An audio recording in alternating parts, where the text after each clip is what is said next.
Hello and Asalamualaikum Indulgers. Welcome back to Iftar with Iti. We are still on our Ramadan series, and today I'm bringing your way a classic Middle Eastern rice dish known as Ouzi rice. It is flavoursome rice that's cooked alongside ground beef, vegetables, classic Middle Eastern flavours, and of course that melt in your mouth fork tender lamb. It's so delicious, and I hope you bring it into your homes this Ramadan. So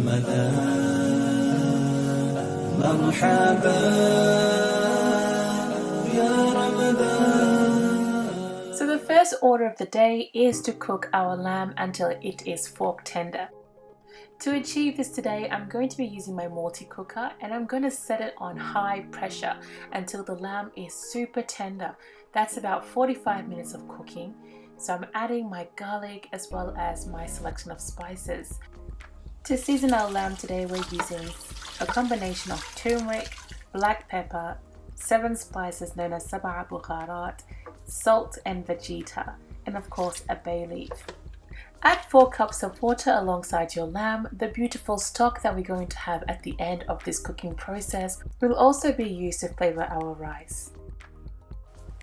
While our lamb is busy cooking, we're going to wash and soak our rice. Today I'm using a combination of golden Salah basmati rice as well as half a cup of jasmine rice.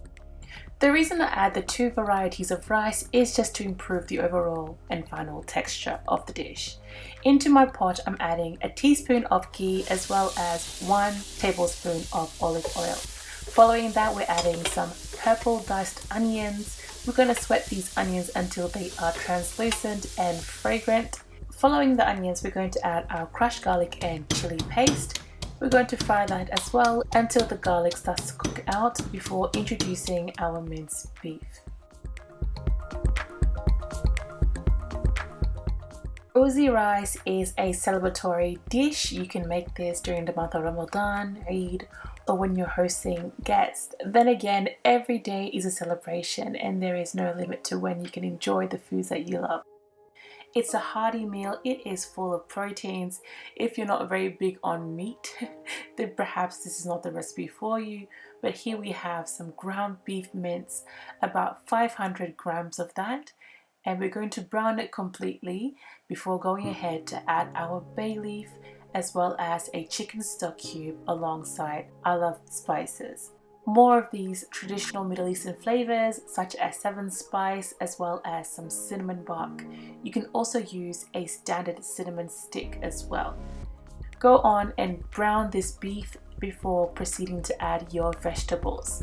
Today we are adding some green peas as well as some diced carrots. How is Ramadan treating all of you? I hope you are having a blessed month so far. It's going by so quickly, alhamdulillah. Don't forget to leave a comment below and like and subscribe. I would love to have you as a community member of Indulgers. And of course, your engagement also encourages YouTube to suggest these recipes to others who might enjoy them. Once the beef has browned, go on and add about a teaspoon of paprika just for the extra color and flavor. Add in your washed and strained rice and proceed to fry that on medium heat until the water appears to be evaporating, or for about 3 to 4 minutes.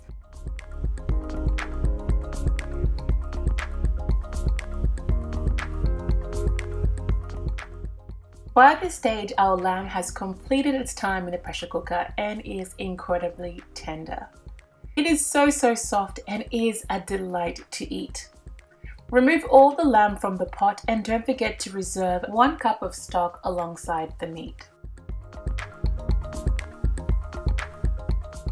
Pour the remaining stock into the rice and allow it to simmer on medium heat for about 25 to 30 minutes until the rice is cooked all the way through.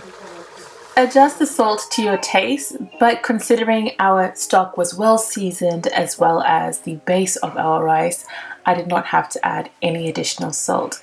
It was just perfect. While our rice cooks, let's go on to prep our garnishes. To garnish the rice today, we're going to be using some blanched almonds as well as cashews. So into a skillet, I'm adding a bit of olive oil in there and I'm going to proceed to toast my almonds first, followed by my cashews. This gives you that additional crunch alongside your rice, and it's normally served this way. Other nuts that you can use include pine nuts as well. They are a more traditional alternative, but I like the combination of these two, and I feel as though they're very easy to come across. Once the nuts are toasted, wipe them down with paper towel just to get rid of any excess oil. Now that all our components are ready, let's go on to serve our rice. You want this to be the centerpiece of your table, so make sure you put some thought into your plating. Today I've used this large serving dish. I've broken apart my lamb pieces and added the lamb chops onto the rice and used those nuts as a garnish. And don't forget some fresh parsley as well to add that brightness as well as nice aroma. With the remaining stock that you reserved, pour it over the lamb to give it the extra juiciness and flavor. And don't forget to enjoy. Sahtain, and I'll see you soon in the next Iftar with Iti episode. Ramadans Kareem.